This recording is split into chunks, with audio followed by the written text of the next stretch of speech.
BEd second year ज्ञान भाषा एवं पाठ्यक्रम। आज हम यूनिट फर्स्ट में बता रहे हैं पाउलो फ्रेरी के बारे में। इनका 1921 से 1997 तक है। पाउलो रेगलस फ्रेरी ब्राजील का एक महान शिक्षा शास्त्री और दार्शनिक था। वह आलोच्य शिक्षण शास्त्र का प्रबल प्रवक्ता था। जीवन परिचय। Life sketch. पाउलो फ्रेरी एक महान दार्शनिक, शिक्षक और लेखक थे। पाउलो फ्रेरी को जटिल शिक्षण शास्त्र के प्रवर्तक के रूप में जाना जाता है। उन्होंने जटिल शिक्षण शास्त्र के सैद्धांतिक दार्शनिक सिद्धांतों को प्रतिपादित और विकसित किया। पाउलो फ्रेरी ने प्रौढ़ शिक्षा का प्रसार करके गरीबों तथा दलित लोगों के शैक्षिक स्तर का सुधार करके उन्हें सुखी जीवन जीने के योग्य बनाया। बचपन तथा प्रारंभिक जीवन। पाउलो फ्रेरी का जन्म 19 सितंबर 1921 ईस्वी को ब्राजील की राजधानी रिसाइक के एक मध्यम परिवार में हुआ था। उनके पिता सेना पुलिस के एक अधिकारी थे। उनका परिवार उदारवादी कैथोलिक था।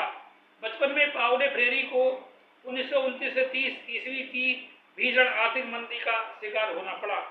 उसने इस अवधि में गरीबी और भूख के भयानक दृश्यों को देखा। इस परिस्थिति में पाउलो फ्रेरी अपने परिवार के साथ एक कम खर्चीले नगर जेबोटाओ डोज गुरास्पस में चला गया। सन 1933 ईस्वी में पाउलो फ्रेरी के पिता का निधन हो गया और वे बेसहारा हो गए।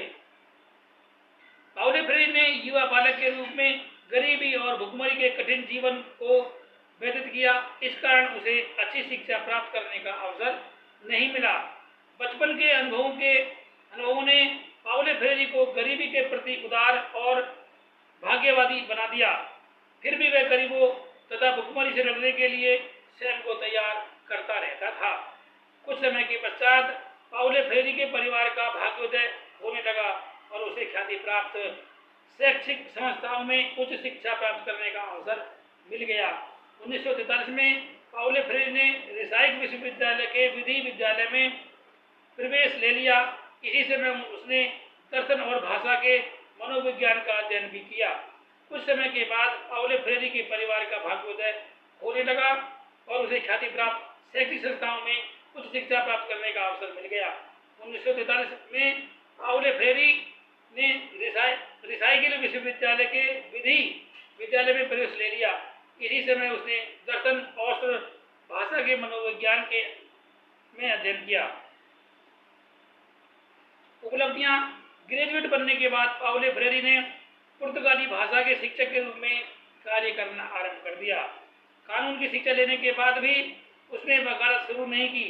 सन 1946 में पाउलो फ्रेरी परमान को राज्य के शिक्षण में सांस्कृतिक विभाग का निर्देशक बनाया गया। कुछ समय बाद पाउलो फ्रेरी निरक्षर गरीबों और गैर ऑर्थोडॉक्स लोगों को उदारवादी शिक्षा देने लगा।